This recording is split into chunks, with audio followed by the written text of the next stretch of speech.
আজকে থেকে আমি আমার লগে থাকবা। ওই চুপ কর, বাড়ির ভিতর ঢুকতে পারি না, খেক শিয়ালের মতো খেক করে উঠতে দিতে এক লগে। তখন কথা আছে আমার, জরুরি কথা আছে, চলো আমি বলবো, ওই কথা বলবো। আমি বাড়ির বড় বউ, আমি থাকতে 2 দিন করে করে তুমি ওগুলোকে থাকবা, সেটা আমি মাইনা নিমু। সপ্তাহে 7 দিন তুমি আমার লগে থাকবা।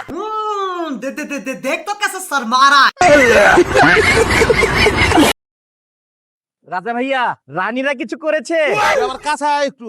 না, আসবো না। আপনার হাতে লাঠি, মেজাজ গরম, কাছে আসলে মাইর খেতে হবে, বুঝতে পেরেছি। দূর থেকে বলেন। তোর বুদ্ধিতে কামা নাই, প্রত্যেকেই 7 দিন চায় আমার কাছে। কাছে আয়। সমস্যা নাই ভাইয়া, আমি আরেকটা বুদ্ধি দিচ্ছি। তোর বুদ্ধি আমি পরে নেবো, তুই কাছে আয়, তোর আফসোস মিলে পিটামু, তারপর বুদ্ধি লমু। আয়। এটা কোনো কথা ভাইয়া?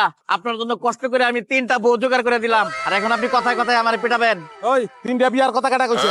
আপনি কইছেন, আপনি আমার কন নাই যে আপনারে ভালোবাসবে, আদর করবে, এরকম জয়টা মেয়ে পাও, ওটাই আমার বিয়ে করায় দিবা। 3টা দিছি আপাতত। আমার আদরের আল শিখে গেছে, তুই তালাকের ব্যবস্থা করন। বিয়ে করা সহজ ভাইয়া, তালাক দেওয়া এত সহজ না। আর আমি বিয়ের ব্যবস্থা করতে পারি, তালাকের ব্যবস্থা আমার কাছে না। আল্লাহর রাস্তায় মাফ করেন, অন্য কোথাও যান। ওই লড়বি না, লড়বি না, লড়বি না। তুই যেহেনেই যাস, ওখানে গিয়া তোর মাথা বাড়ি দিব আমি। বুদ্ধি পাইছি ভাইয়া, আপনার হাতের লাঠিটা ফেলেন, নাইলে কমো না। কি? দূরে ফেলান।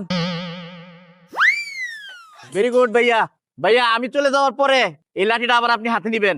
এখন থেকে শুরু করে সকাল পর্যন্ত 3 বউরে ইচ্ছা মতো পিটাইবেন। সকাল 7টা, বাড়ি খালি একটা বউ থাকবে না। ভালো মানুষের বউ পিটা না, আমি বউ পিটাইতে পারবো না। মানুষ তো এটাও কয়, ভালো মানুষ একাধিক বিয়ে করে না, তো 3টা বিয়ে করছেন কেন? তুই আমার 3 বিয়া করাই হসো। এখন আমি লাড়ি দিয়া 3 জনের ইচ্ছা মতো বাইরাবো।